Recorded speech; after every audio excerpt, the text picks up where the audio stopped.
Nous sommes le 27 septembre et je vous fais une petite vidéo dans le grand jardin pour terminer l'année, puisque je vous ai fait un suivi de culture depuis les semis du printemps jusqu'à aujourd'hui. On va regarder ce qu'il s'y passe. Alors au niveau des courges, on voit que ça a plutôt bien fonctionné. On avait ici les butternuts, donc on en a tout un paquet, hein. On les trouvera un peu plus tard lorsque le feuillage sera complètement mort. Pour l'instant, ça reste dehors. Tant qu'il ne gèle pas, les butternuts peuvent rester dehors. Et d'ici 15 jours, 3 semaines, le feuillage sera complètement mort et puis on n'aura plus qu'à ramasser les butternuts. Concernant la grosse courge blanche là, dont je ne connais pas le nom, eh bien ça s'est bien passé. On voit que là, elle est en train de complètement terminer. On voit ici que, alors c'est qui ça? Est-ce que ce sont des butternuts ou est-ce que c'est la courge blanche qui a refait des feuilles? Ça serait plutôt la courge blanche qui a refait du jeune feuillage. Bon, ça ne sert à rien, hein. On va dire que les grosses courges, elles sont surtout rattachées aux vieilles feuilles qui sont en train de dépérir. Et les courges, on voit, elles sont en train de changer de couleur. Bon, elles deviennent un petit peu bleues, hein, voilà à quoi elles ressemblent. Alors j'ai eu pas mal de propositions au niveau des variétés. On m'a parlé de la bleue de Hongrie, mais il est vrai qu'elle est un petit peu trop côtelée pour être une bleue de Hongrie, même si d'après les vidéos les photos qu'on voit sur internet, ça pourrait être un cultivar de bleu de Hongrie, hein. Après, en fonction des sélections, on peut rendre une courge plus ou moins côtelée. Mais voilà, j'ai eu d'autres propositions, une courge turque notamment. Alors j'ai un petit doute parce que lorsque je regarde les photos pareilles de cette courge turque sur internet, on voit qu'au niveau du pédoncule, la dépression est plus importante et le côté côtelé n'est pas tout à fait le même. C'est un peu plus côtelé, un peu plus marqué. On voit ici que c'est pas très marqué. Donc pour l'instant, je ne saurais pas vous dire de quelle variété il s'agit. Il va encore falloir qu'on l'ouvre, qu'on voit la couleur à l'intérieur, etc. Ça sera récolté juste avant les gelées. Les courges, si on veut les conserver longtemps, il faut vraiment laisser le feuillage dépérir intégralement. Et c'est seulement là qu'on viendra couper le pédoncule. On viendra couper ici, là. Mais d'ici là, le pédoncule aura pris une texture de liège. Et là, on voit que ce n'est pas encore prêt à être récolté, en tout cas pas pour être conservé. Je pense que là, elle est déjà mûre pour être mangée, mais on va la laisser encore s'affiner, on va dire. Et ce sera vraiment récolté juste avant les gelées. Donc on jettera un œil tous les jours à la météo au mois d'octobre et peut-être même début du mois de novembre, on verra. Et c'est à ce moment-là qu'on les mettra dans un grenier par exemple. Alors ici, si vous vous souvenez, on avait les pommes de terre, donc elles ont été récoltées. Alors, ce n'était pas une grande année parce que, on l'avait vu, le moment où il aurait fallu de l'eau, eh bien c'est un moment où il n'y avait pas d'eau, il n'avait pas plu. Et comme je vous avais dit, les pommes de terre, je préfère ne pas trop les arroser parce que si j'arrose, c'est par aspersion. Et par aspersion, il y a un risque d'y mettre le mildiou. Et je préfère avoir une récolte un petit peu plus faible, mais de très bonne qualité. Et c'est d'ailleurs le cas, on n'avait pas de patates pourries, très peu de patates pourries. Donc on va avoir une très bonne conservation sur les pommes de terre. Le rendement était un petit peu faible, les calibres surtout étaient un peu petits, c'est surtout ça en fait qui fait que le rendement est un petit peu faible. Alors je vous fais un petit retour quand même sur la Charpot Una qui était tout à gauche, on l'avait vu. On avait vu qu'elle était un petit peu repartie en végétation suite aux pluies du mois de juillet, donc j'avais un petit peu peur que, comme toutes les charpots, elle reste en végétation un mois de plus que les autres. Ça m'aurait justement empêché de faire ce que j'ai fait là, de ressemer la parcelle intégralement en engrais vert. J'aurais eu encore un rang de charpeau sur le côté, ça m'aurait embêté. Et en fait, non, elle n'a pas du tout fait ça. Charpot Una, elle est vraiment précoce, c'est vraiment intéressant. Elle passe d'un stade où elle est toute verte, vous venez 3-4 jours après et elle est toute sèche. Et au final, on a pu la récolter, donc ça s'est passé tout début septembre, en même temps que toutes les autres patates. Si on reprend les vidéos de 2021, c'était la première année que je faisais de la Charpot Una, et je vous avais dit qu'elle avait eu peut-être un espèce de milieu foudroyant de fin de saison. Hein, puisque justement le feuillage était passé du vert à plus de feuillage en fait en une semaine. Eh bien en fait c'était pas le mildiou, hein, c'est vraiment une caractéristique de Charpot Una, c'est que d'un coup d'un seul sa végétation s'arrête et elle passe de je suis en vie à j'ai fini mon cycle de manière très très rapide. Et donc ce qui a suivi, eh bien, il y a eu un semis ici de moutarde. Alors j'ai balancé également quelques graines de millet, mais là on est déjà quand même fin septembre et le millet, bon, c'était histoire d'eux, hein, ça ne va pas vraiment fonctionner. On a surtout la moutarde là qui va bien fonctionner. C'est un semis, comme on peut le voir, qui est bien dense. J'ai toujours tendance à avoir la main lourde sur les engrais verts parce que mon but c'est vraiment que ça étouffe rapidement les graines de mauvaises herbes. On en voit quelques-unes.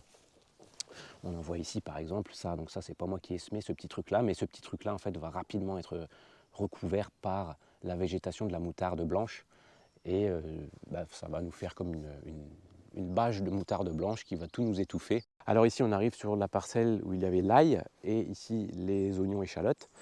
Donc une semaine après la dernière vidéo du 15 août, je suis venu faucher le millet, mais avec le millet comme je vous avais dit, ça va très vite, hein. La graine elle est très vite viable, la plante est encore toute verte et en fait la graine dans les épis elle est viable. Donc on peut voir que j'ai fauché mon millet, mais eh bien, il s'est ressemé en fait. Alors c'est pas grave, hein, puisque là, toutes les graines de millet, comme je n'ai pas retourné le sol, elles étaient en surface et puis elles ont germé. Donc dans les années futures, le millet ne me posera pas de problème, hein. Toutes les graines de millet ont germé, elles vont recouvrir un petit peu le sol et puis de toute façon là, avec l'automne, l'hiver, ça va geler, donc ça va mourir en fait. Pareil ici, après les oignons, vous vous souvenez, j'avais mis du millet, je l'ai fauché, je ne sais plus, il y a 12 jours on va dire, un petit peu moins. Alors on peut voir également que très certainement les graines étaient viables. Donc peut-être que ça va germer, mais là les graines de toute façon en surface, elles vont soit germer, soit pourrir. Donc pareil, ça ne m'inquiète pas pour le futur. Donc c'est peut-être là que je vois l'intérêt du millet, c'est vraiment sur le couvert juillet-août. On peut aller voir les tomates. Eh bien les tomates, il semblerait qu'elles soient bel et bien résistantes au mildiou. Donc là, pareil, on ne voit pas beaucoup de tomates rouges puisqu'on a fait la sauce avant-hier. Là, il en reste quelques-unes parce qu'elles n'étaient pas tout à fait rouges, donc je ne les ai pas récoltées.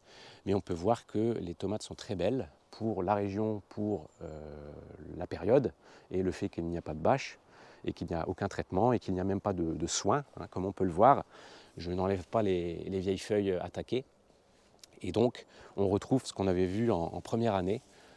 Eh bien, on voit que les plants peuvent être attaqués. Alors, je ne sais même pas si c'est du mildiou. Enfin, je pense que si, ça ressemble quand même à du mildiou. Mais le mildiou s'arrête aux feuilles, ne se transmet pas aux tiges et ne se transmet pas aux fruits. Donc, il semblerait que les gènes de résistance se soient transmis, hein. J'ai réussi à les conserver par la sélection, puisque toutes les tomates chez les voisins en extérieur sont mortes, hein. Elles ont eu le mildiou.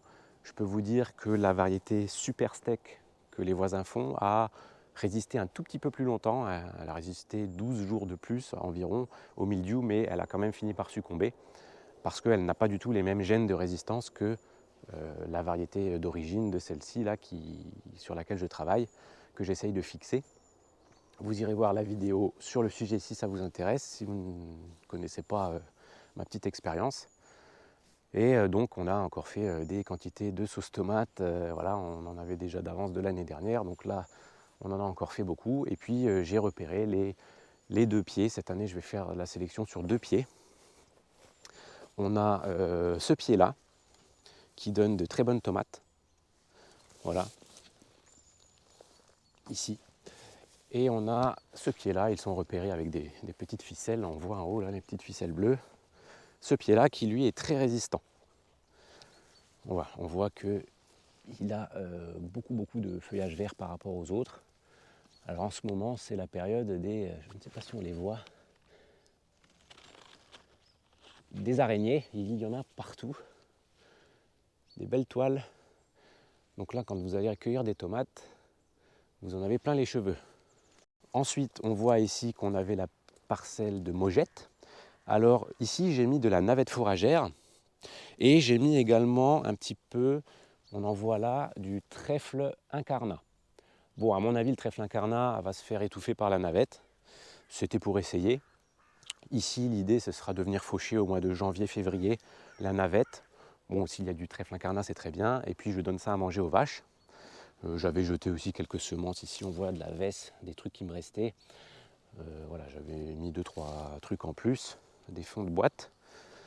On voit que le bas de la parcelle, en fait, il n'avait pas germé tout de suite après le semis.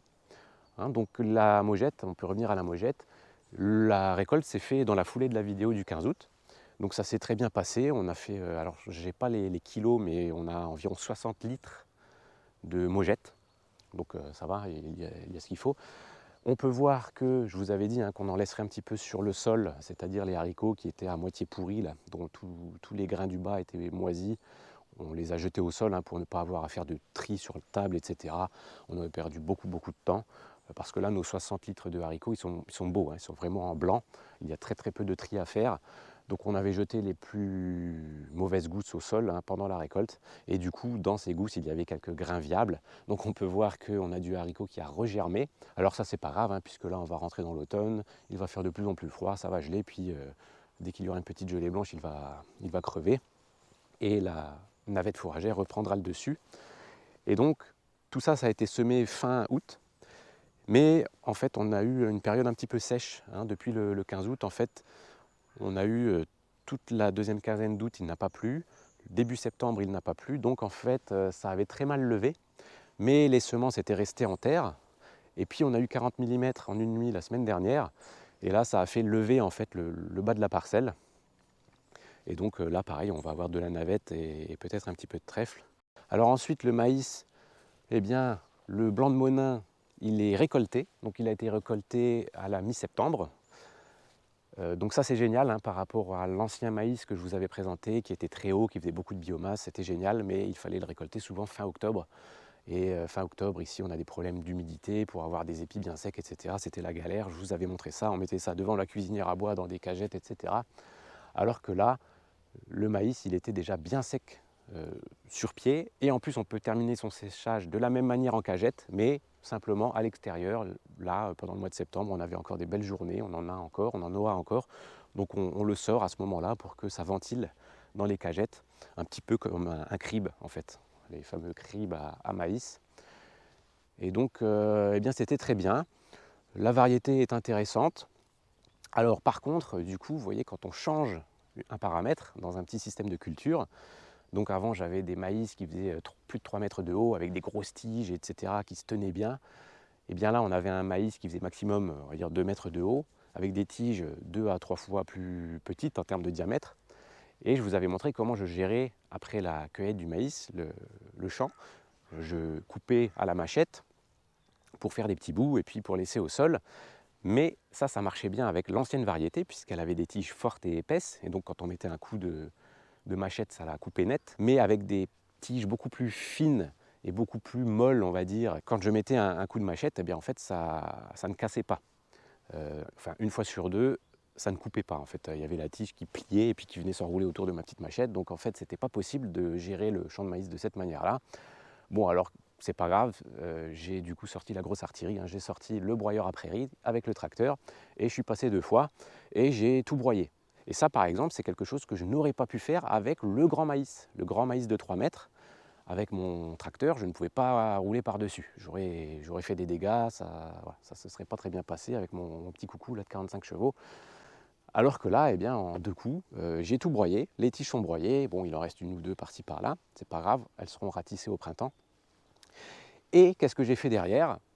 Je suis venu avec environ 1 kg de moutarde blanche et j'ai balancé de la moutarde. Et la moutarde, eh bien, elle va venir. Voilà. J'ai balancé la moutarde, je le précise, juste avant la nuit des 40 mm de flotte, ce qui fait qu'avec les impacts de pluie, ça a bien secoué un peu les pailles, ça a bien fait descendre les graines, ça les a bien humectées. Et résultat des courses, on a une super levée. Et donc ce que vous voyez là, ça va être recouvert de moutarde. Là, dans le mois, ça va se recouvrir. Alors pourquoi de la moutarde et pas de la navette? Eh bien, c'était une question de prix simplement. Cette année, la moutarde était un petit peu... Il y a eu une promo en fait, là, dans un magasin local. Donc j'avais acheté 2 kg de moutarde, les 2 boîtes étaient en promo. Et la navette coûte encore assez cher, il faut que je trouve un autre moyen, il faut que je passe par autre chose que les jardineries parce que c'est un petit peu cher. Mais l'idée, à terme, ce sera de mettre de la navette. Comme ça, moi, la navette, je suis sûr, je peux la faucher, la donner aux vaches. Alors pourquoi j'ai travaillé avec la moutarde et pourquoi je veux travailler avec la navette? Alors il faut savoir que c'est à peu près la même plante, c'est de la famille des choux, des crucifères, du colza, etc. Ce sont des petites graines rondes. La navette a des graines encore plus petites parce que justement, ces petites graines, si vous arrivez à les placer au bon moment, comme j'ai fait ici, donc avant une grosse pluie, eh bien, je ne les ai pas enterrées en fait. Elles ont germé sur le sol et elles ont envoyé leurs racines toutes seules dans la terre. Donc ça c'est génial, vous voyez, j'ai passé mes 2 coups de broyeur sur mes chaumes de maïs et je suis passé simplement à la volée, j'ai jeté de la semence, 1 kg de semences de moutarde et voilà, ça a germé sur le sol sans recouvrement. Et ça, vous ne pouvez pas le faire avec toutes les espèces de plantes. De la facélie par exemple, ça ne marche pas, il faut la recouvrir de terre. Là, si j'avais balancé 1 kg de facélie, j'aurais 3 pieds qui se battent en duel là, dans toute la parcelle, alors que là, chaque graine de moutarde a germé. D'ailleurs, c'est encore une fois très serré, hein. On voit que j'ai encore eu la main lourde. Avec les années, je ferai à chaque fois, j'enlèverai 100 grammes par année, et puis voilà, à un moment donné, je trouverai mon optimum. Là déjà, je n'étais pas sûr que ça fonctionne, et bien ça a très bien fonctionné, quoi. Vraiment, je suis très content de ce truc-là. Donc non seulement j'ai les débris végétaux de mon maïs, qui ont été broyés, donc qui vont être bien digérés cet hiver, mais en plus, j'ai une plante verte qui prend le relais, et qui va me couvrir le sol là, donc je suis vraiment très content de ce truc là. On peut même imaginer, vous voyez, que ce millet là, si jamais je remets du millet pour couvrir le sol en juillet-août, si je ne fais pas la bêtise de faire ce que j'ai fait là, c'est-à-dire de venir le faucher trop tard, je le fauche, et de la même manière, avec mes petites semences de navette, je viendrai semer à la volée fin août, début septembre, et en fait la navette germera de la même manière qu'elle germe à travers les chaumes de maïs, elle germera à travers ces débris-là, et en fait je peux aussi avoir de la navette ici. Alors je ne l'ai pas fait cette année, je n'ai plus de semences, ni de moutarde, ni de navette, donc je ne vais pas pouvoir le faire, c'est pas grave. Mais d'ailleurs on voit ici que j'ai eu la main un peu lourde, vous voyez, quand j'ai envoyé mes graines, on voit que j'ai envoyé des graines ici de moutarde, et on voit que ça a germé. Donc je pourrais très bien remettre encore quelque chose qui va venir couvrir le millet à l'automne. Et ici, donc, on a les betteraves fourragères. Alors, on a un peu tous les calibres, hein, donc ça c'est normal puisque c'est une variété ancienne, hein, on n'est pas sur les nouvelles variétés. Donc, on a de la très très grosse, comme celle-là par exemple. On a de la plus petite, comme celle-là. Bon, ça c'est pas un problème. En même temps, elles étaient un petit peu serrées. Donc ça, ce sera récolté au courant du mois d'octobre. Et puis on mettra ça en tas quelque part dans un bâtiment pour donner aux vaches pendant l'hiver. Alors là, je vous montre comment on fait pour le séchage du maïs, pour vraiment terminer son séchage avant de le ranger dans un grenier au sec. Donc on a récolté cette année environ une vingtaine de caisses comme celle-là. On les empile par 4 et la journée, lorsqu'il ne pleut pas, je les sors, je les mets dehors, donc elles prennent le vent, le soleil, et la nuit, je les rentre dans le bâtiment là. Et donc voilà le blanc de Monin. Donc pour l'instant, on a un petit peu de tout, hein. On a des trucs comme ça. Donc ça, quand on tombe là-dessus, on n'est pas très content. On a des trucs un petit peu petits. Bon, celui-là est pas trop mal. On a des trucs très très gros. Vous voyez ici, il s'était fait manger par une mésange. Un petit peu trop jaune. Donc ça, par exemple, ça n'a pas été sélectionné. Donc là, c'est pas du tout ce qui a été sélectionné. J'ai sélectionné environ 2 caisses de très beaux épis sur des pieds qui n'avaient pas versé, etc. Et donc ça, c'est en train de sécher plutôt dans la cuisine. On les met à part, on en prend soin, des beaux épis. Là, ce sera plus pour la polenta et puis une partie pour les poules, hein, puisque 20 caisses comme ça fait quand même pas mal de maïs. Alors là, je vous montre les mogettes, justement, hein, je vous avais dit. Donc là, c'est un petit tonneau de 50 litres. Et puis on a ici encore plus de 10 litres dans ce tonneau-là. Donc on a un peu plus de 60 litres de mogettes. Et comme on peut voir, on a très très peu de tri à faire. Ça, par exemple, ça va être éliminé. Ça également. Mais quand on regarde comme ça, je peux vous assurer que c'est plutôt propre. Par rapport à ce qu'on pouvait avoir avec le haricot borlotto. Et donc de la même manière, le fait d'avoir changé la variété, ça nous facilite la vie. On le récolte quasiment 15 jours plus tôt, dans un état sanitaire que je trouve meilleur au champ. Les gousses sont plus belles, moins tachées. Et derrière, en plus, on récupère des haricots beaucoup moins tachés que le borlotto. Donc voilà, vraiment pareil, très content d'avoir changé la variété pour la mojette de Vendée. Alors voilà pour le suivi de culture de cette année, hein. On s'arrêtera là je pense, mais j'espère que vous avez compris du coup une petite chose, c'est que le choix variétal, hein, sur une espèce, donc là par exemple sur le maïs ou même sur le haricot, le fait de choisir, de bien choisir sa variété, ça peut derrière vous changer la vie, hein. Ça peut vous faciliter la vie et ça peut aussi vous ouvrir des possibilités en termes de rotation dans votre système. Avec le maïs qu'on avait avant, on ne pouvait pas faire ce que je vous montre ici, parce qu'il était beaucoup trop tardif. Fin octobre, la moutarde, la navette, ça ne marche plus, ça ne germe plus. Il était trop gros, je ne pouvais pas le gérer avec le tracteur, etc. Et voilà, j'ai changé une variété et je peux complètement réinventer ma rotation. Et ça, c'est quelque chose qu'on retrouve également au potager.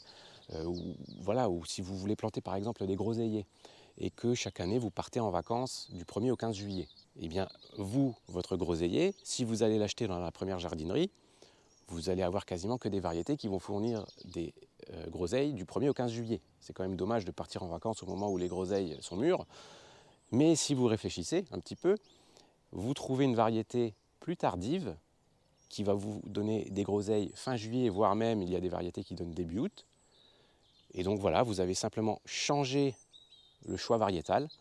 Et au lieu de laisser vos groseilles aux oiseaux, alors que vous entretenez votre groseillier toute l'année, etc., vous le désherbez, vous le taillez, éventuellement vous l'arrosez, et puis vous partez en vacances, et bien là, vous l'entretenez toute l'année et vous récoltez le fruit de votre travail au mois d'août, lorsque vous n'êtes pas en vacances. Voilà, ça paraît bête, mais ça c'est quelque chose dont j'avais déjà parlé dans une vidéo sur le choix des variétés de châtaignes, des choses comme ça. La précocité notamment, qui permet de décaler les récoltes dans le temps.